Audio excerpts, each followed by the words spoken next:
भगवान ने कहा जाता है, एक शाश्वत बोधि वृक्ष है, एक शाश्वत वृक्ष है, जिसकी जड़ें ऊपर की ओर हैं, जिसकी शाखाएं नीचे की ओर हैं, जिसकी पत्तियां वैदिक स्रोत हैं, जिसकी पत्तियां वैदिक स्रोत हैं। जो इस वृक्ष को जानता है, वह वेदों का ज्ञाता है, वह वेदों का ज्ञाता है। जो शाखाएं ऊपर नीचे फैली हुई हैं, प्रकृति के तीनों गुणों द्वारा पोषित हैं, प्रकृति के तीनों गुणों द्वारा पोषित हैं। इसकी टहनियाँ इंद्रिय विषय हैं, इसकी जड़ें नीचे की और भी मानव समाज के सकाम कर्मों से बंधी हुई हैं, सकाम कर्मों से बंधी हुई हैं। इस वृक्ष के वास्तविक स्वरूप का अनुभव भौतिक जगत में नहीं किया जा सकता, नहीं इसकी आधार आदि अंत को समझा जा सकता है, समझा जा सकता है। इस दृढ़ मूल वाले वृक्ष को विरक्ति के शस्त्र से काट सकते हैं। ऐसे स्थान की खोज करनी चाहिए, जहाँ जाकर लौटना ही ना पड़े। भगवान की शरण ग्रहण कर ली जाए, जिसे अनादिकाल से प्रत्येक वस्तु का सूत्रपात होता आया, विस्तार होता आया। जो झूठी प्रतिष्ठा मोह कुसंगति से मुक्त है, मुक्त है। जो शाश्वत तत्व को समझते हैं, जिन्होंने भौतिक काम को नष्ट कर दिया है, जो सुख दुख के द्वंद्व से मुक्त है, जो मोह रहित होकर उस परम पुरुष के शरणागत होना जानते हैं, परम पुरुष के शरणागत होना जानते हैं। वे उस शाश्वत राज्य को प्राप्त होते हैं, वे उस शाश्वत राज्य को प्राप्त होते हैं।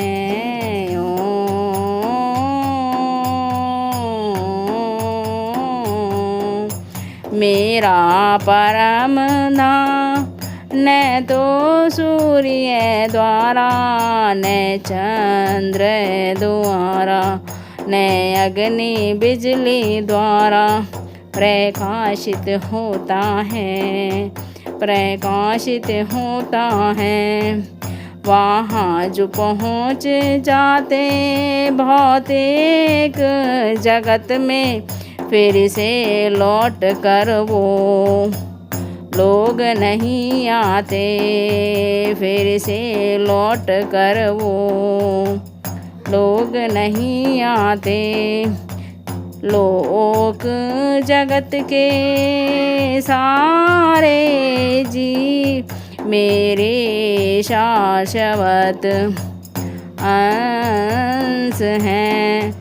वे छहों इंद्रियों से घोर संघर्ष कर रहे हैं, संघर्ष कर रहे हैं, जिसमें मन भी शामिल है, जिसमें मन भी शामिल है।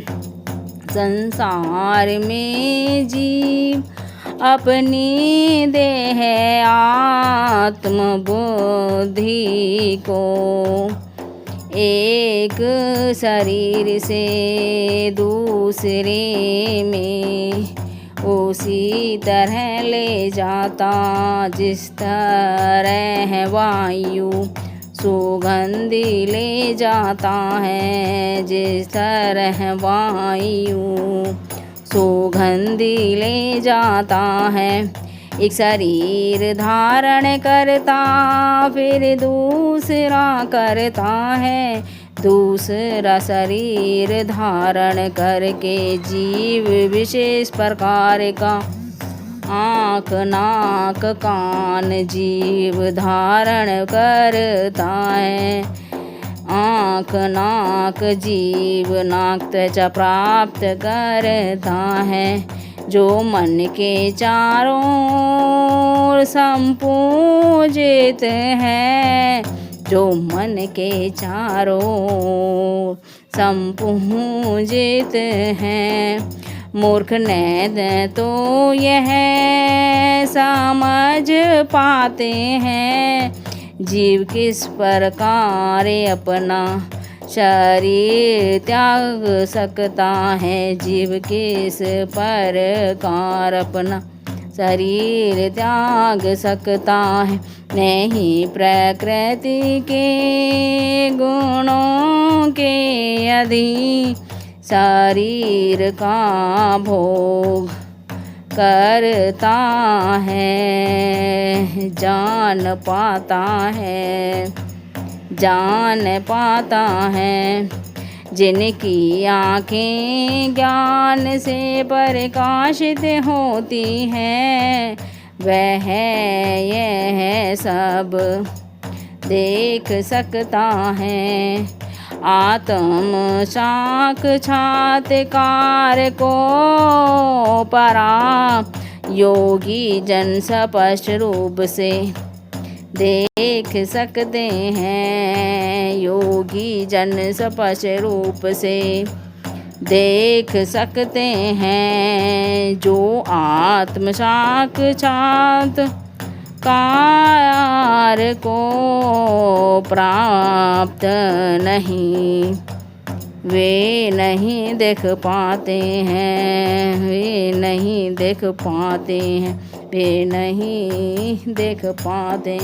सारे संसार का अंधकार दूर करने वाले सूर्य का तेज मुझसे ही निकलता है, मुझसे ही निकलता। चंद्रमा अग्नि का तेज भी, चंद्र अग्नि का तेज भी मुझसे उत्पन्न होता है, मुझसे उत्पन्न होता है।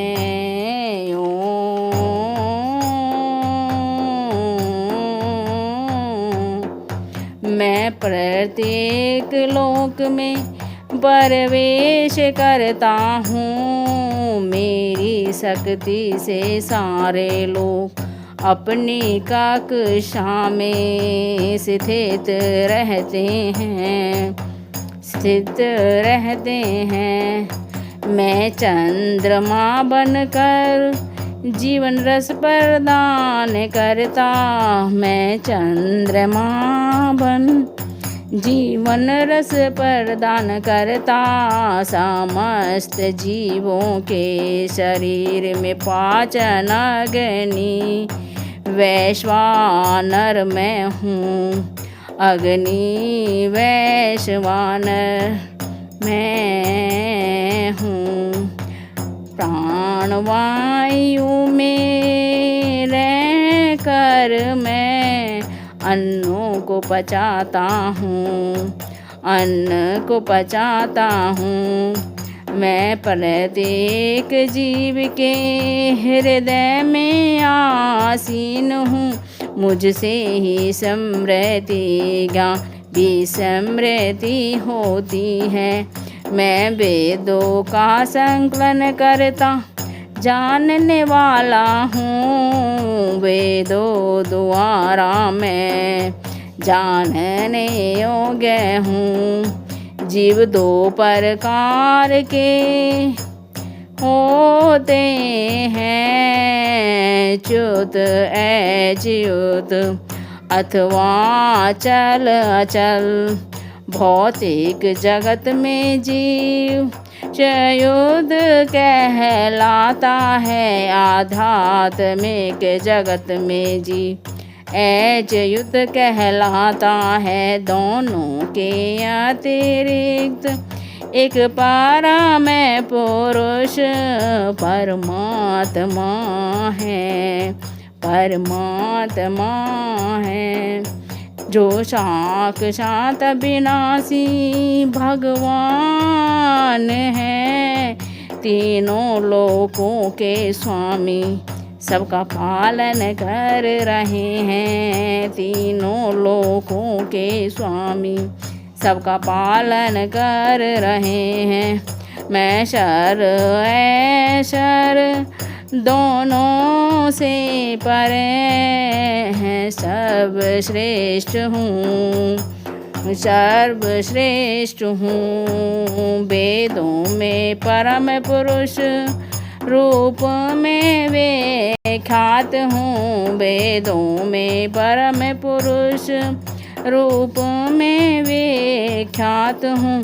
जो मुझे संशय रहित होकर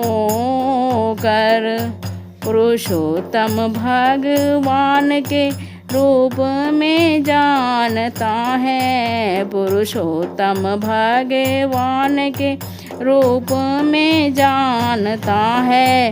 वह सब कुछ जानने वाला मेरी भक्ति में रत रहता है, वह सब कुछ जानने वाला मेरी भक्ति में रत रहता है। मुझे प्राप्त करता है, मुझे प्राप्त करता है। हे पाप रहित वैदिक शास्त्रों का यह सर्वाधिक गुप्त अंश है, जिसे मैंने प्रकट किया है, जिसे मैंने प्रकट किया है। इसे समझने वाला बुद्धिमान हो जाएगा, इसे समझने वाला बुद्धिमान हो जाएगा। उसके प्रयास पूर्ण होंगे, उसके प्रयास पूर्ण होंगे।